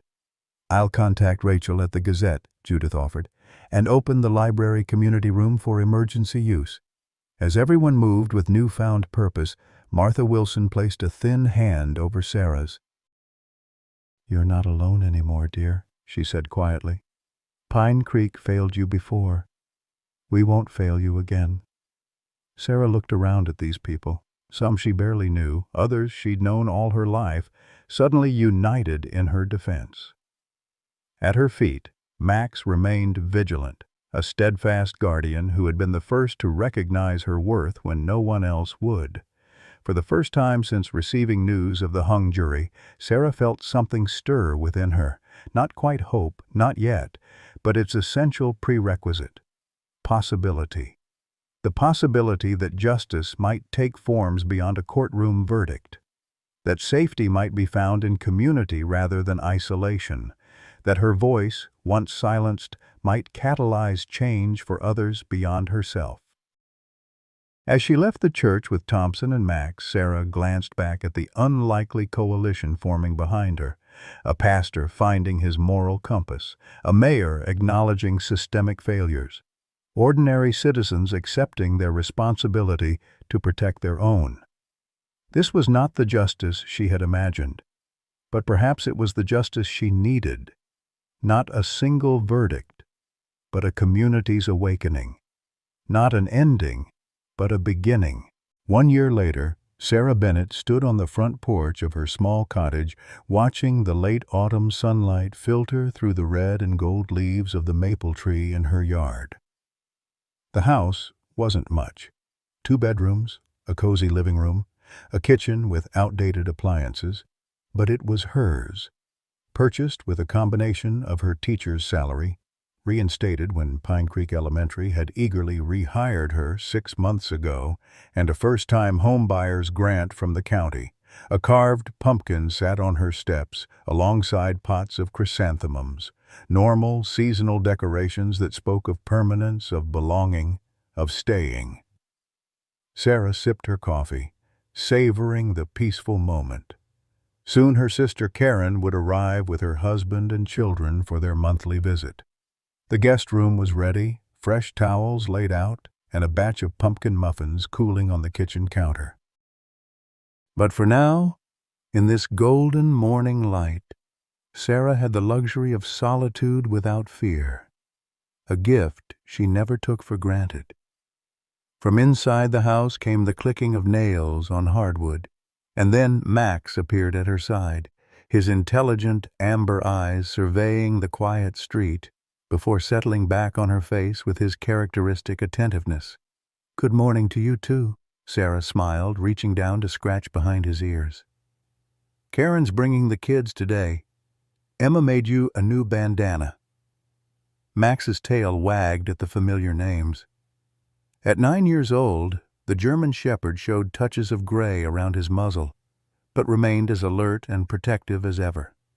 Following his retirement from the K-9 unit 6 months ago, Max had officially become Sarah's, a transition that felt less like a change and more like a recognition of what had already been true. The arrangement made sense for everyone. Thompson, now Pine Creek's chief of police following Chief Morgan's retirement, still saw Max regularly. Sarah had the security and companionship that had proven so healing, and Max himself seemed deeply content in his new role as full-time guardian rather than part-time visitor. Sarah's phone chimed with a text message. She tensed momentarily, old habits died hard, but relaxed when she saw it was from Meredith Campbell. "Just confirming you'll speak at tonight's New Beginnings fundraiser, 7 p.m. at the community center." "We'll be there," Sarah replied, "bringing pumpkin muffins." The New Beginnings shelter had undergone a transformation as profound as Sarah's own. Now relocated to the renovated Westbrook property, the facility had expanded its capacity and services, becoming a model for rural domestic violence programs across the state. Sarah served on its advisory board, alongside Dr. Winters, Judith Hale, and Pastor Davis, whose late-in-life conversion to women's advocate had surprised everyone, himself included. A car slowed as it passed Sarah's house. Martha Wilson's daughter dropping the elderly woman off for her daily walk. Martha waved from the passenger seat, then made her way carefully up Sarah's driveway, leaning on her cane. "Beautiful morning," Martha called. "Those muffins I smell?" "Pumpkin," Sarah confirmed. "Coffee's fresh too, if you'd like some." "Wouldn't say no to that." Martha made her way up the porch steps, accepting Sarah's steadying hand. "How's our handsome fellow today?" she added, patting Max, who had moved to greet her. Their morning coffee ritual had begun accidentally, Martha walking by while Sarah happened to be on her porch, but had quickly become a cherished routine for both women. Martha, approaching her 80s now, claimed the walking was good for her arthritis. Sarah suspected the older woman also considered herself an unofficial security detail, keeping watchful eyes on the street long after such vigilance was strictly necessary. As Sarah poured coffee into Martha's favorite mug, kept specifically for these visits, Max suddenly stiffened, ears alert, attention focused on the street.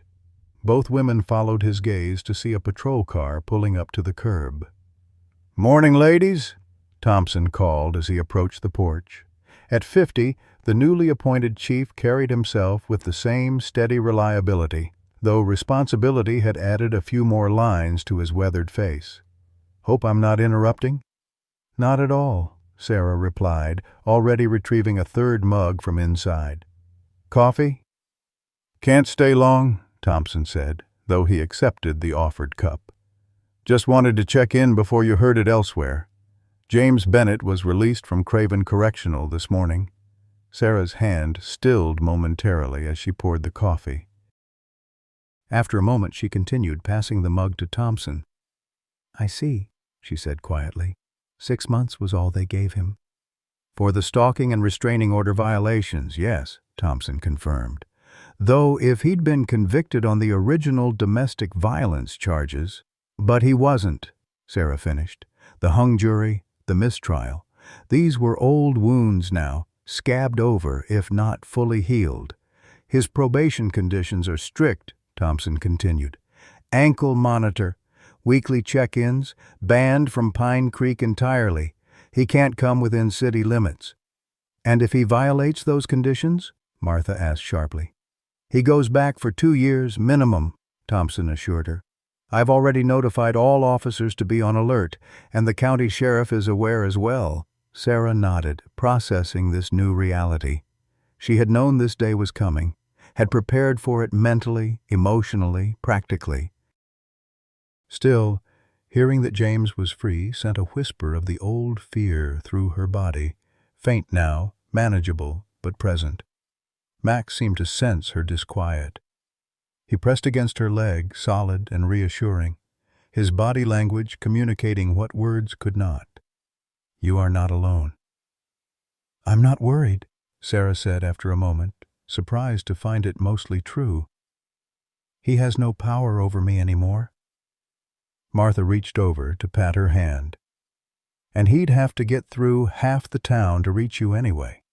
Folks around here have finally figured out which Bennett was telling the truth all along." This was no exaggeration. The past year had seen a remarkable shift in Pine Creek's dynamics. Rachel Chen's explosive series in the Gazette had exposed not just James's pattern of abuse, but the systemic failures that had enabled it, from police reports that mysteriously disappeared to witnesses pressured into silence by the Bennett family's influence. When 2 more women came forward with their own stories of abuse at James's hands, public opinion had shifted decisively. The breaking point came when Jason Keller, Lisa Reeves's ex-boyfriend, was arrested attempting to break into the old shelter location, using information James had provided from jail. The attempted attack on women and children crossed a line that even James's staunchest defenders couldn't rationalize away. The resulting outcry had led to former Mayor Bennett's resignation from the church board, Judge Harmon's early retirement, and a complete overhaul of how domestic violence cases were handled in Pine Creek County. The community protection network Thompson had proposed that Sunday morning in the church fellowship hall had evolved into a formal volunteer organization, Neighbors Standing Watch, that supported not just Sarah but anyone facing intimate partner violence.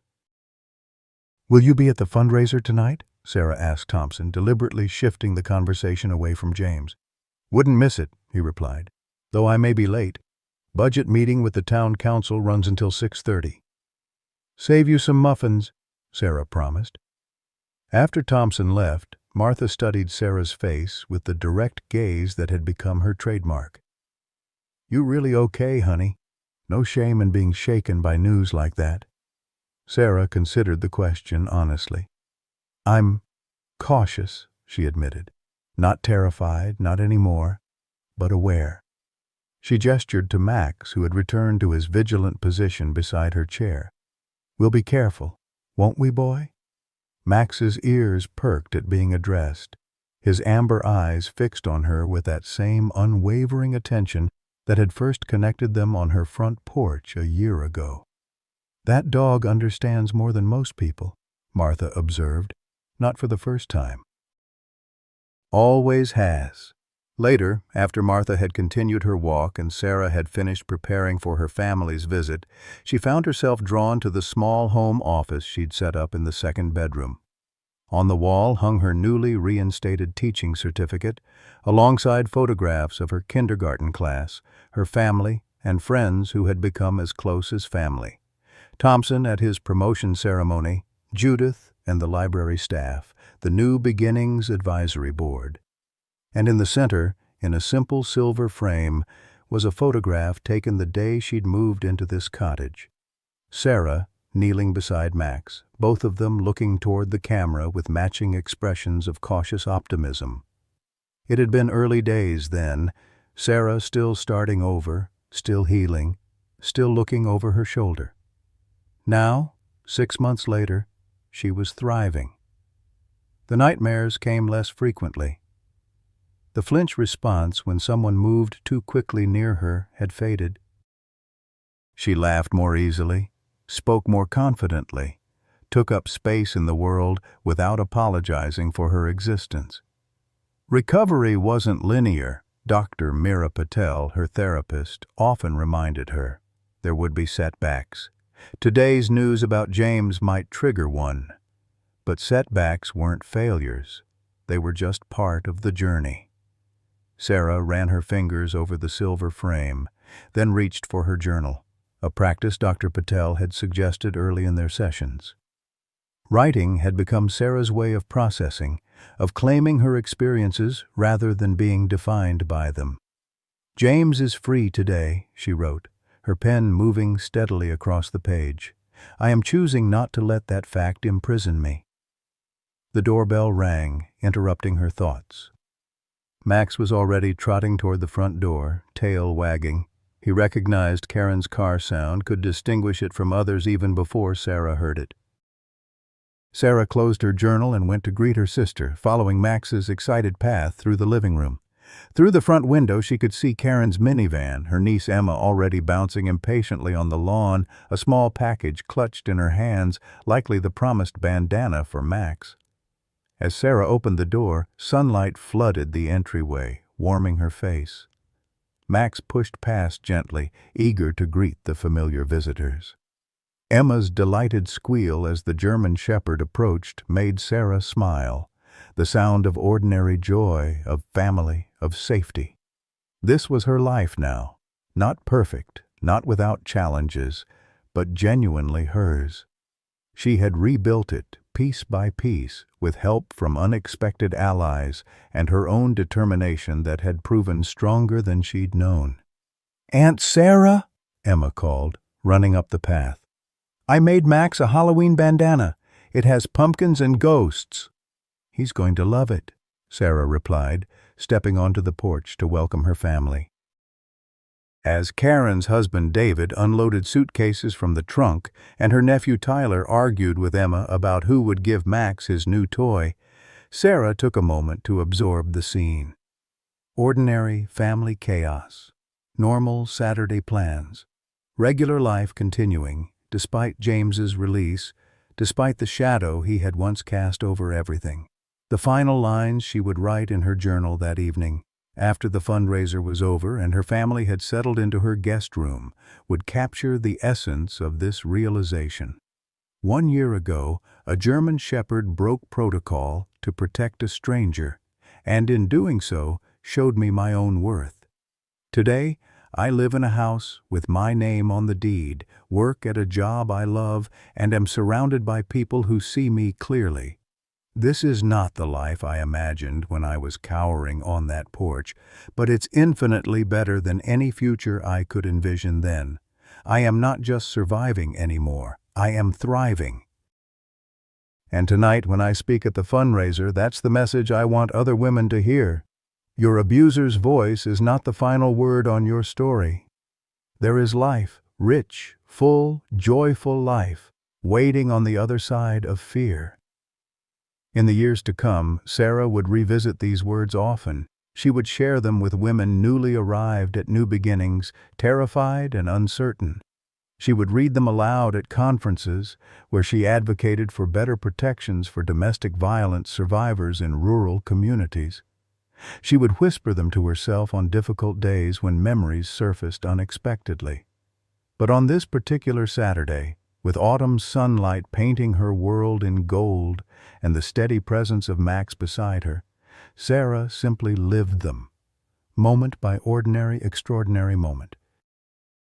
As Emma demonstrated how to tie the Halloween bandana around Max's neck, and Karen unpacked her contribution to dinner, and Martha Wilson arrived with her signature apple pie. Just because you're having family doesn't mean you don't need pie, dear. Sarah felt the pieces of her reconstructed life align perfectly. There would be challenges ahead. James's release meant new safety plans, renewed vigilance. The elementary school principal was pushing her to consider advancement to a curriculum coordinator position that both excited and intimidated her. Thompson had hinted at retirement plans that might take him, though certainly not Max, away from Pine Creek within a few years. Life would continue to evolve, to present new choices and changes. But Sarah Bennett faced the future now with clear eyes and steady heart, knowing that her worth was not determined by one man's cruelty, but by her own resilience and the community that had finally learned to stand beside her. And through it all, padding faithfully at her side, would be the German shepherd who had somehow recognized her value when no one else would. The silent hero who had changed everything simply by refusing to look away when the rest of the world chose blindness. Everyone ignored her screams, Martha had said once, during a particularly powerful testimony at a town council meeting on domestic violence funding. Until a dog showed us what humanity looks like. What kind of town are we, that it took an animal to teach us to be human? The question had catalyzed real change in Pine Creek, policy changes, cultural shifts, community accountability. But for Sarah personally, the answer was simpler, more intimate. Max had not taught her what humanity looked like. He had shown her what she looked like, when seen through eyes unclouded by judgment or fear or social calculation. He had reflected back to her a self worth protecting, worth fighting for, worth saving. And in doing so, he had given her the greatest gift possible, the chance to become that self, fully and without apology. As Sarah closed her front door against the autumn chill, ushering her family inside to the warmth of her home, her safe place, her haven, Max padded alongside her, his new Halloween bandana bright against his black and tan fur, his presence as steady and vital as her own heartbeat. "Come on, boy," she said softly. "We're home." Ladies and gentlemen, Sarah's journey reminds us that it's never too late to reclaim our lives and find joy again. Many of us have faced our own struggles. Perhaps not abuse, but loss, loneliness, or feeling invisible as we age. Like Sarah, we too can find unexpected allies, rebuild community, and create new chapters filled with purpose. Remember how Martha Wilson found meaning by standing up for Sarah, how Officer Thompson rediscovered his own humanity through helping another. The courage to begin again isn't reserved for the young. It belongs to anyone brave enough to take that first step. Whether you're starting a new hobby, rebuilding after loss, or finding your voice after years of silence, your journey matters. Max's unwavering loyalty reminds us that sometimes the deepest connections come when we least expect them, offering support without judgment. Have you ever had someone, or perhaps even a beloved pet, who believed in you when you couldn't believe in yourself? How did their presence help you find strength you didn't know you possessed? Share your story in the comments below. Your experience might be exactly what someone else needs to hear today.